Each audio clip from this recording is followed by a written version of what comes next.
This is the Louie T Network.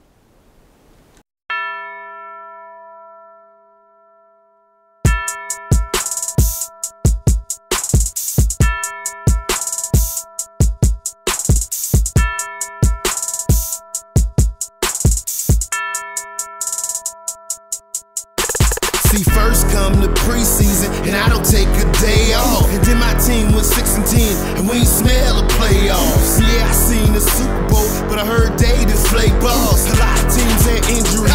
Sam Bradford had to take off. Go hard in the offseason, but you don't know the half. Before you know, we gon' look up, and we ready for the draft. They dressed up in that suit top, and I don't know how to act. They waiting, so patient, so they can put on that hat. Who else could it be? But your man Luke. Okay, so when she asks you where you was at, you tell her you in the lab room. Who else could it be? Who? But your man Luke. Okay, so when she asks where you was at, you can tell her you was in the lab room. Yeah.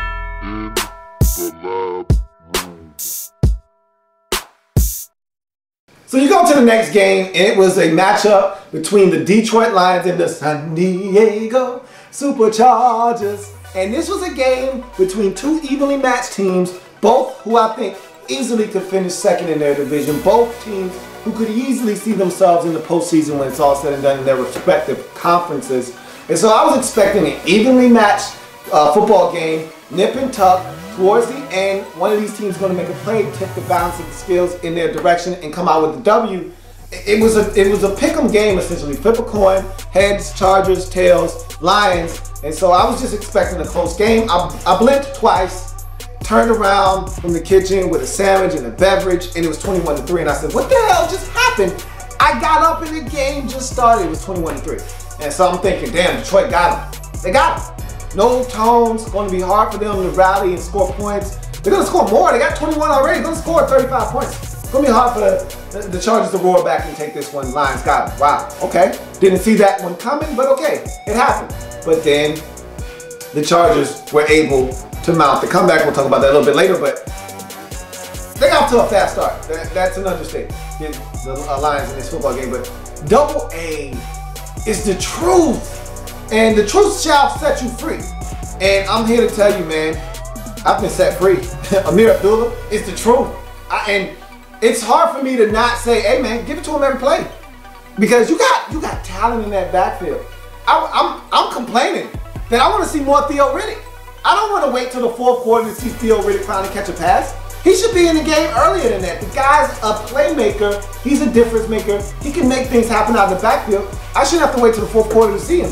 But then you're taking carries away and touches away from Amir Abdullah. You got Zach Zenner out there getting touches. I love Joyce Bell. There's so many bats and not enough touches. But I'm like, Amir's got to touch the football. And I like the fact that you got him on kickoffs. He had a big return in this game. I like the fact that you're getting the ball out of the backfield, catching it. You know, there was a play with Stafford. It has a high snap. He don't even get the laces. He just throws it up. Amir Abdullah catches it, and he takes off and makes a big play. And if it's not for a tackle at midfield, and I want to say Jason Verrett was the one to get him down, he's gone.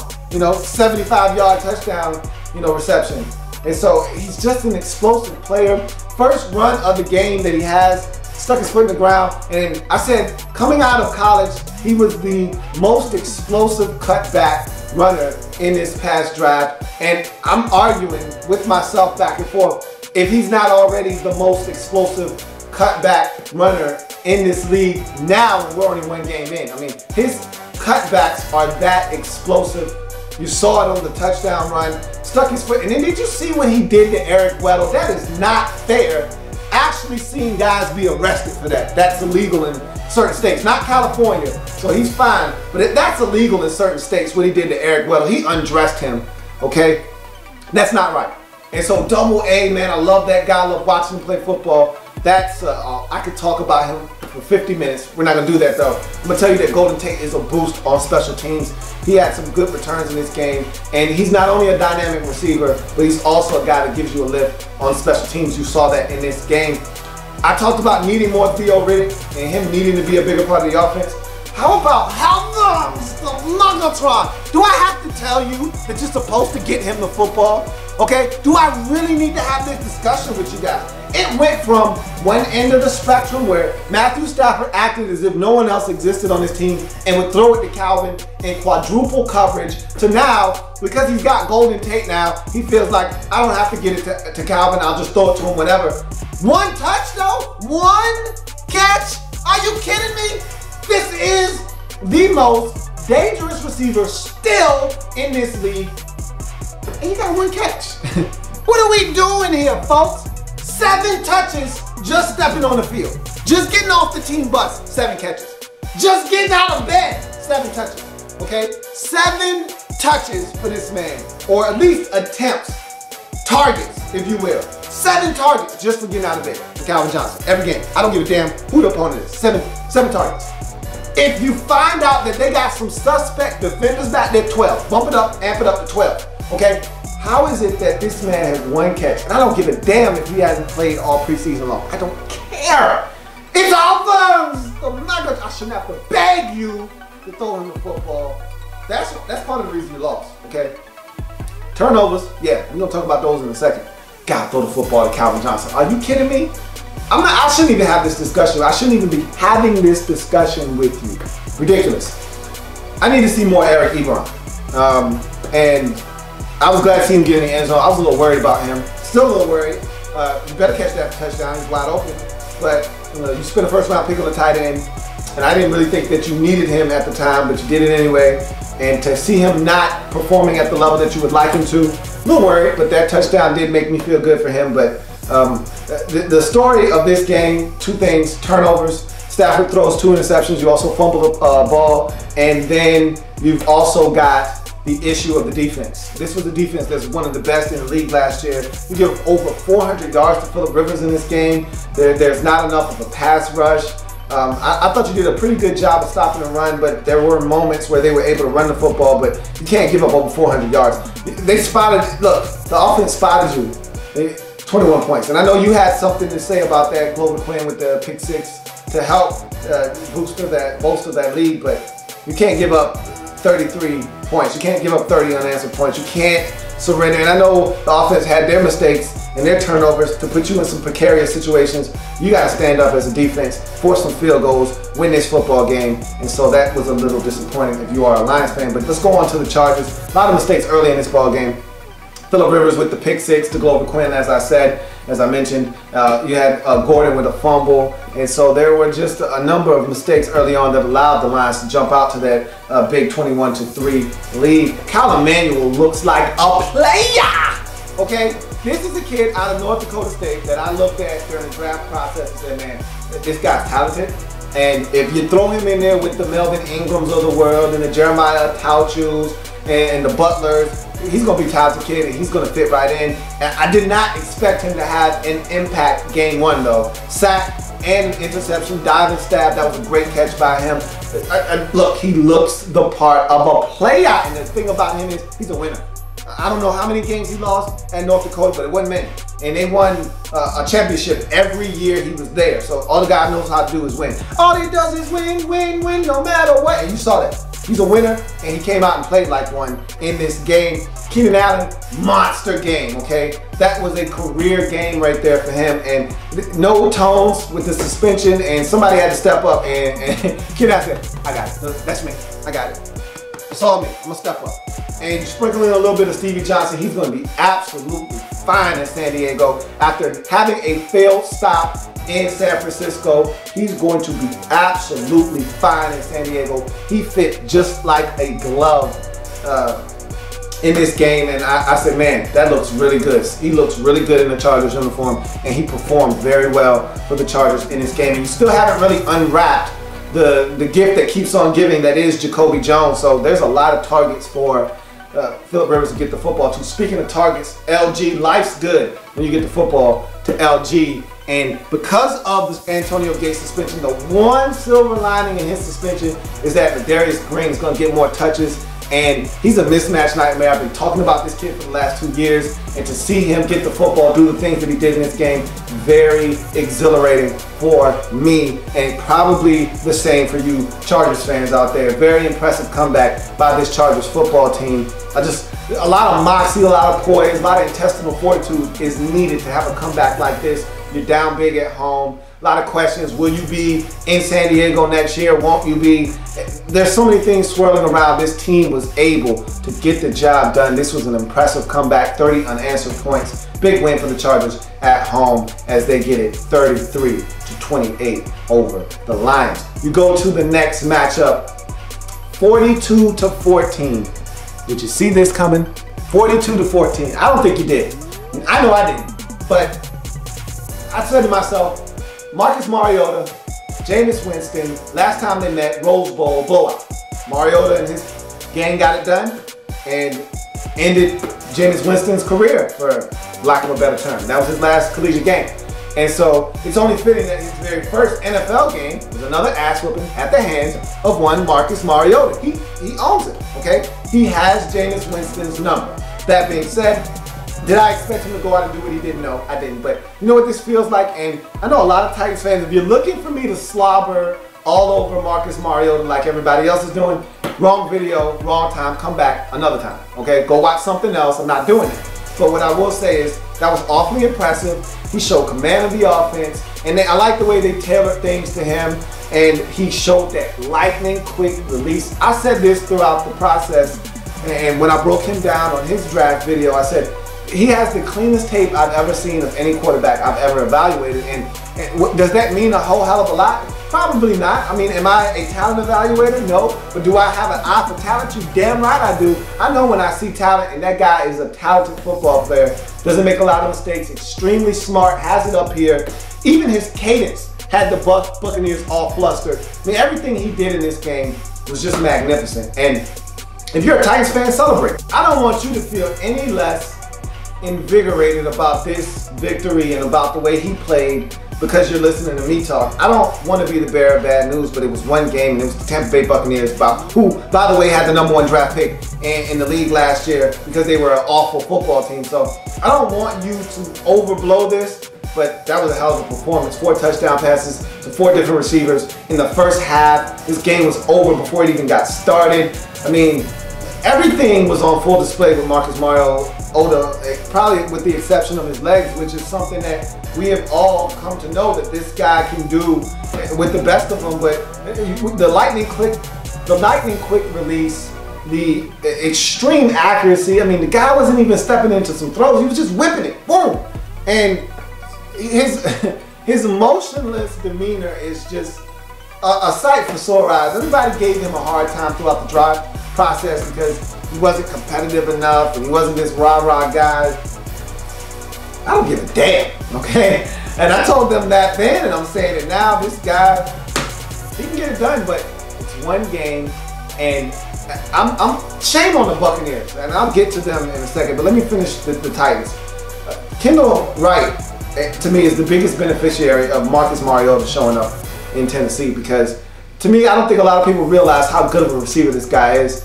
And he's had so many mediocre quarterbacks come through Tennessee and try to get him the football. The Titans basically relegated him to a line of scrimmage receiver. Hitches, bubble screens, wide receiver screens, slants, comebacks. Everything was right around the line of scrimmage for him. And this guy is so dynamic. He's such a good receiver. He doesn't drop the football. I think a lot of teams are going to find out just how good Kendall Wright is this season with Marcus Mariota getting him the football. Also, I was very surprised about this defense and how well they played in this game. Kobe Sensabaugh picked 6, his first career interception goes to the crib. Very first play that Jameis Winston decided to throw the football, gone for 6 the other way. It's 14-0 before you even blink. You also got an interception by Eaton, and that was a hell of a play. Jameis Winston tries to get it over his hands. He leaps up, snatches the football out of the air. This defense was dynamic. You don't win 42-14 without some turnovers being forced, and this defense was flying around the field. I was actually quite surprised at how well this defense played, but again, it's Tampa Bay. Be cautious about how optimistic you are after this victory. And hell of a challenge by Ken Wisenhunt. And that's where you separate yourself as coaches in this league. Coaches have the ability to make one or two calls, one or two adjustments, one or two decisions that will impact the game greatly from week to week. And that decision to challenge the Doug Martin first down on third down really changed the game, because the Buccaneers had just scored a touchdown and now they were having a little bit of momentum. They were moving the football. That challenge changed everything because they didn't pick it up, and the Titans got the football back, and they never looked back in this game. Had he not challenged and the first down was awarded as it was originally, you know, who knows what happens. The next play could have been a 55-yard touchdown. The next play could have been a 50-yard touchdown strike from Winston to VJax. I mean, you don't know what happens. They could have put together another 7 plays on that drive and got in the end zone. And next thing you know, it's 21-14 different ball game, and it's not the same game that it ended up being. So huge play by Wiz to challenge, and I just thought that everybody had it all clicking in this game for the Titans on their side of things. Let's go to the Buccaneers. Jameis Winston struggled. It's an understatement. I talked about him going to be a guy that makes some mistakes, going to turn the football over. That's just part of what his DNA makeup is. He's going to make some plays, but he's going to struggle. He did in this game. I expected him to struggle a little bit. I didn't expect him to struggle the way that he did in this game, but it is what it is. Got it out of the way. Hopefully he'll rebound and play better next game. The defense was unprepared, and to me that's a bigger issue than Jameis Winston struggling. He's a rookie. He's supposed to struggle. Okay, it's the National Football League. But to see the defense be unprepared for Marcus Mariota and that read option attack, that was disheartening. That was sickening. If you're a Buccaneers fan, you should be pissed off, because you brought Lovie Smith here to coach up the defense, to have them ready to play. And if you really wanted to know what the Titans were going to do, forget about the preseason. Scrap that. Don't go watch preseason film on Marcus Mariota. They didn't show you half of the stuff that they did in this game. Go watch Robert Griffin III 2012 tape. If you wanted to know what you were going to get yourself into in this game, go watch that tape, because that's all they ran in this game. They simplified the offense. Only 13 passing attempts. It's not like this guy came out and blazed you with 33 attempts. You know, 28 or 33 for 315 yards, and this guy was in the pocket under center doing they ran simple read option. It was a simple, basic playbook. They took it back to college on you, and if you'd have watched the 2012 Robert Griffin III tape, you would have been fully prepared to take on Marcus Mariota and the Tennessee Titans. Instead, you looked like a team that was flummoxed, that had no idea what was coming your way, and I think that's a reflection of Lovie Smith not having these guys ready to play, and I don't really know what to say about that. Bad start to the game. I thought that was a terrible call on the personal foul on Major Wright. I thought that was a clean hit out in the flats. It was a physical play. I thought that set the tone for how bad of a day it was going to be for the Buccaneers, and I didn't think the referees did you any favors there, and to me that was a very ominous start to the game. Doug E.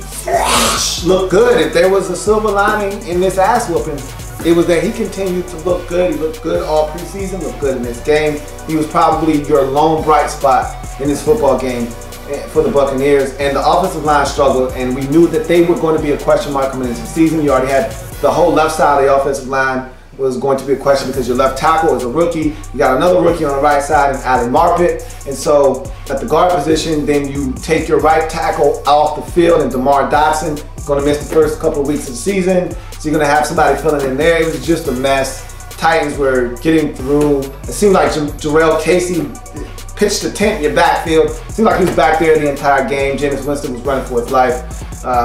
No Mike E hurt, okay? No Mike Evans really hurt you big time in this game. At the end of the day, 42-14 is the total damage left by the Titans. That was ugly. Shouldn't happen when it's 2 rookie quarterbacks facing off, but that's what did happen. Titans go on the road and get it done. Now they got one more road test. If they're able to take care of business, they got 4 straight home games coming their way. You go to the Bengals at the Raiders, the Oakland Raiders. A lot of people feeling the Raiders, thinking the Raiders are going to be much improved. Jack Del Rio at the helm as their new head coach. A lot of changes.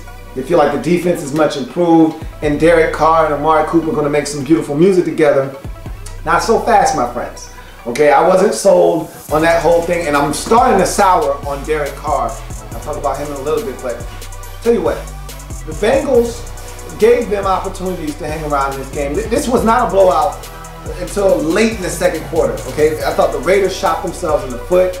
You can't have the penalties that you had. You finally get some momentum going and some big plays. Mark Cooper catches the pass, runs down the field, holding penalty on Ronnie Hudson. And this is a guy you brought over from Kansas City to be one of your leaders on that offensive line. He had a tough day. A couple of penalties, bringing back some big plays. You get a nice long run from your fullback, and it comes back because of another Ronnie Hudson penalty. He has a personal foul penalty for getting into it with a guy.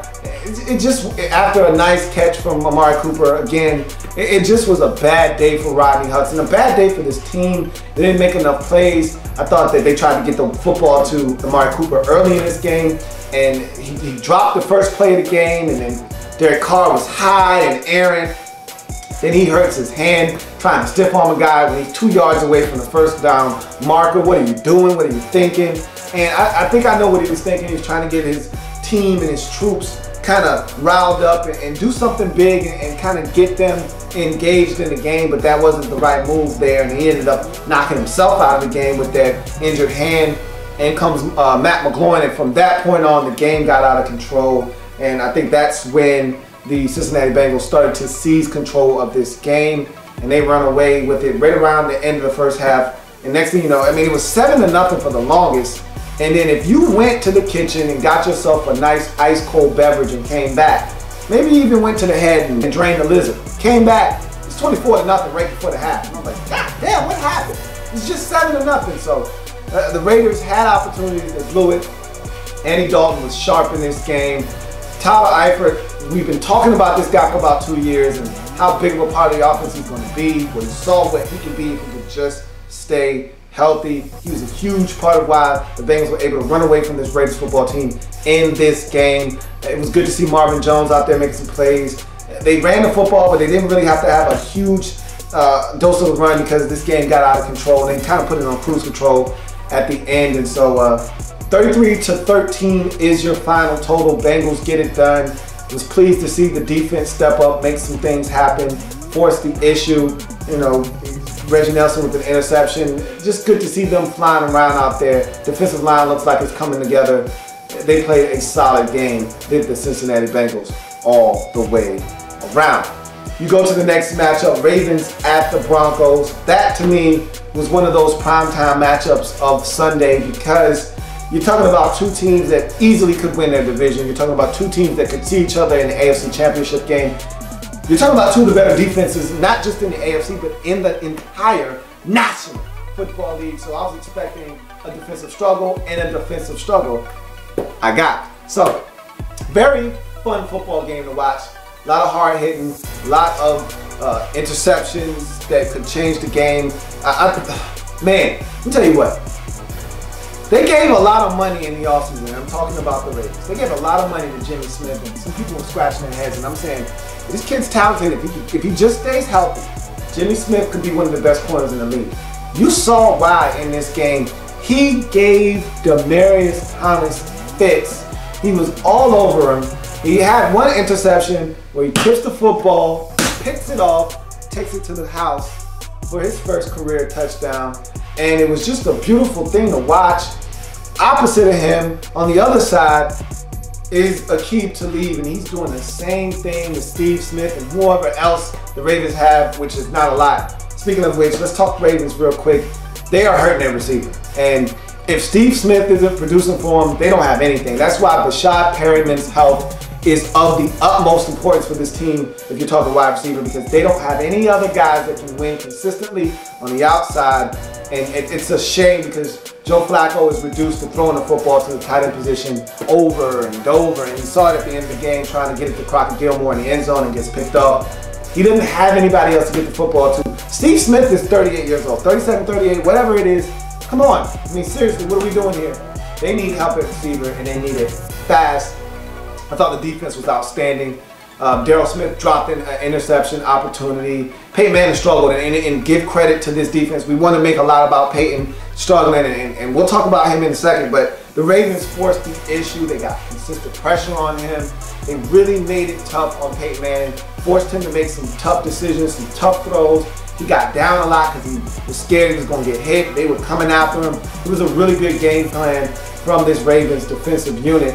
With that being said, they lose Terrell Suggs to an ACL, or excuse me, an Achilles tear. That's a devastating blow to a defense that is somewhat young, but he was one of the catalysts for that defense. He's going to be gone for the season. That's a tough blow. If you are the Ravens, you go to the Broncos side of things. I talked about Aqib Talib and his big play. They were reeling. The Broncos were reeling in the football game when Aqib Talib made the play of the game, picks Joe Flacco off, takes it to the house. He had that football like a piece of paper. He had it out here like this. I'm like, man, put it away, put it away, put it away. He said, I got it, baby, I got it. He gets in the end zone, and that proved to be the difference in the game.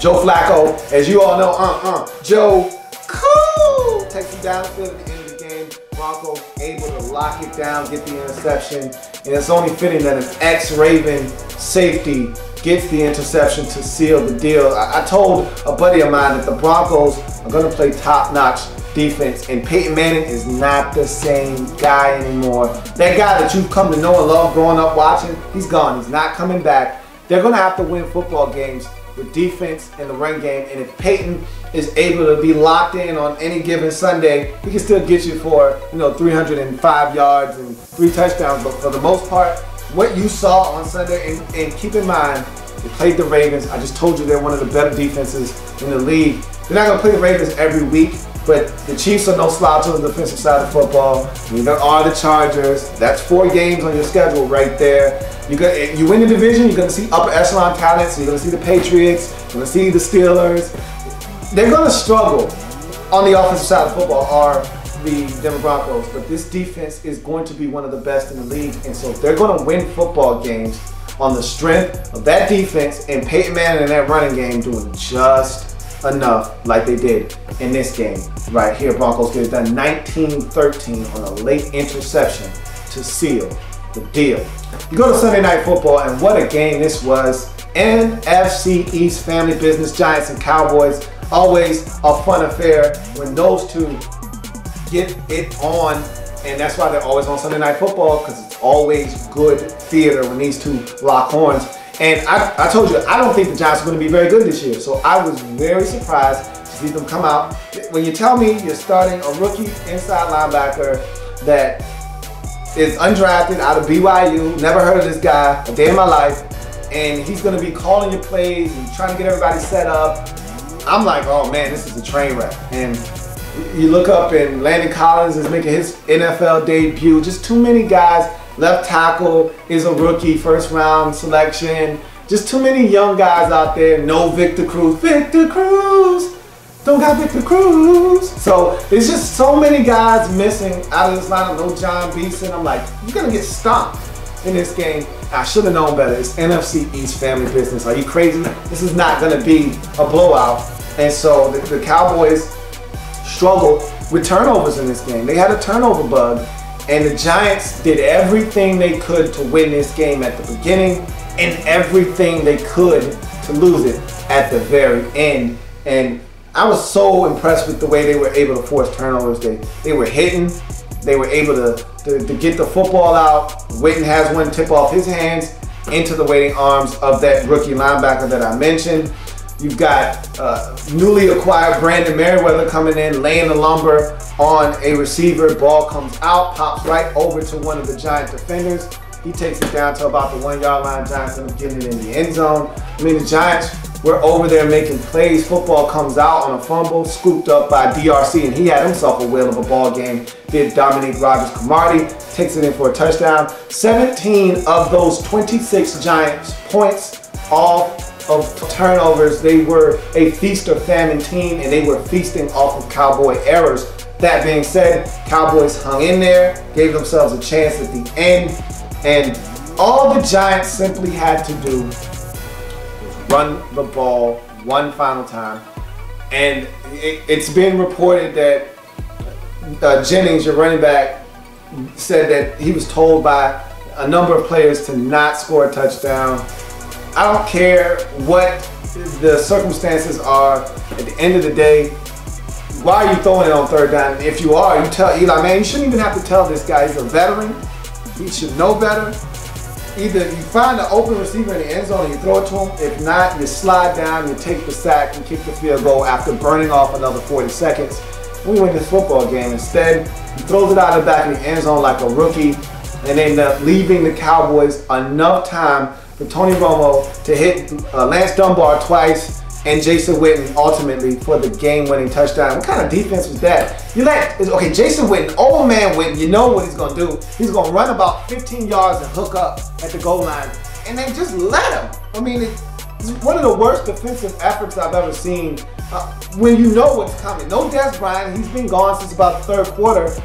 So you're saying to yourself, what's the next guy in the line? If I'm gonna stop someone from beating me, who's next if Des isn't on the field?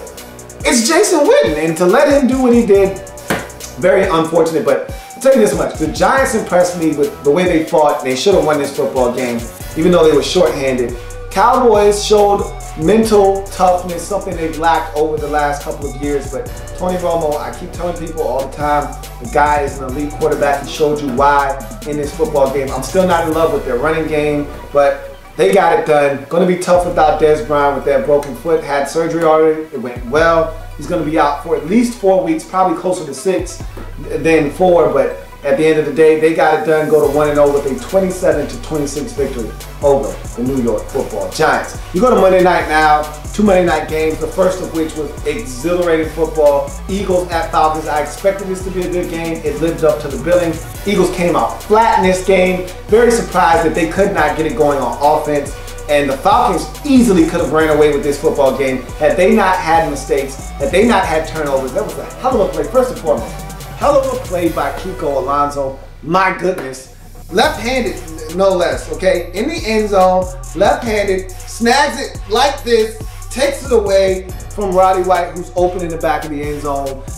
Matt Ryan needed to put a little bit more air on that football, but that was a hell of a play. Take nothing away from Kiko Alonso. 95% of the linebackers in this league don't make that play. He was able to make it, and that really helped preserve the football game, because if they score there, it's easily a 23-7 or 23-3 game at halftime. Instead, they were able to hang tough, force field goals, not allow the Falcons to run away with this game, even though the Falcons were moving right up and down the field at will, while the Eagles, meanwhile, were struggling on the offensive side of football. The tables turned in the second half, however, and the Eagles were able to get it going on the offensive side. Meanwhile, Julio Jones, who ripped them to shreds in the first half with 8 catches and 2 touchdowns, really wasn't able to get it going until later on in the ball game.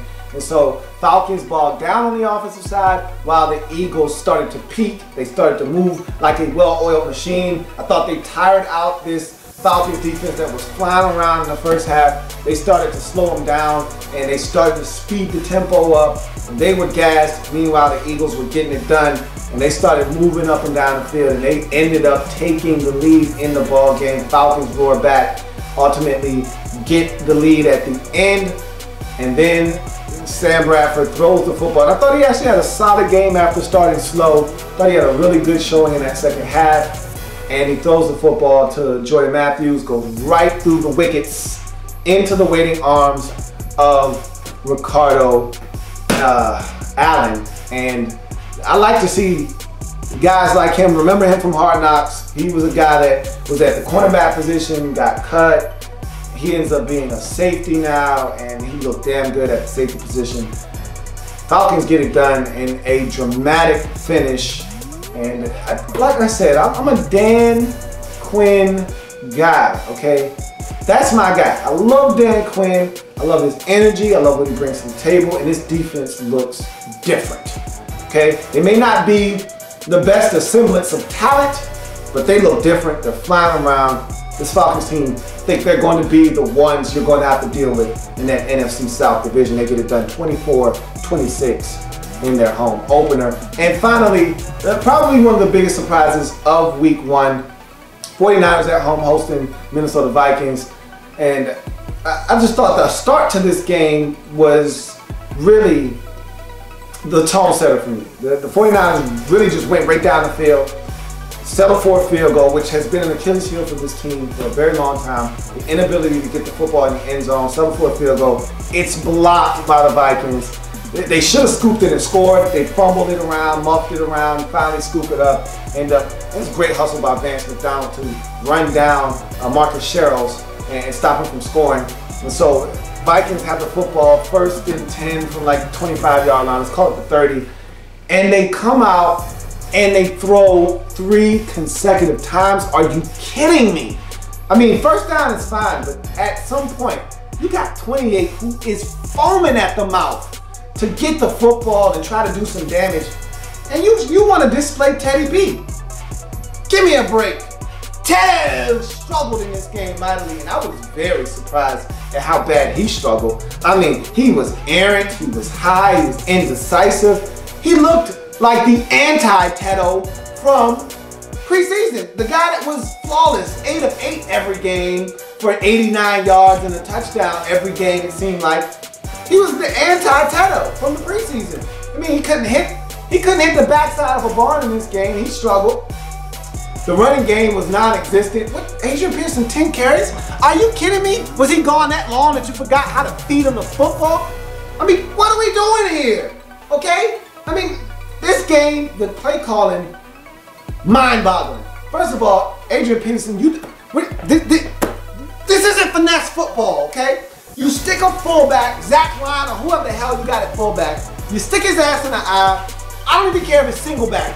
You put Teddy under center and you let him hand the football off to Adrian. Beautiful.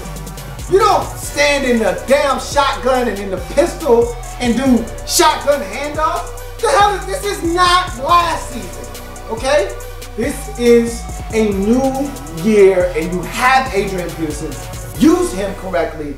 I don't think they know how to do that. And North Turner, he did some old 1998 Washington Redskins garbage because that play calling was absurd and the 49ers took advantage. Colin Kaepernick had a solid game. It wasn't great, but it was good enough. They ran the football. And I've been talking about Carlos Hyde and how effective this young man is, and he proved it once again that he is an outstanding back. He's going to be stellar for the 49ers, and he went off 165 yards, a couple of touchdowns. They win the game 20-3. Didn't see that coming. The defense stifled the Vikings. The Vikings didn't play good football at all in this game.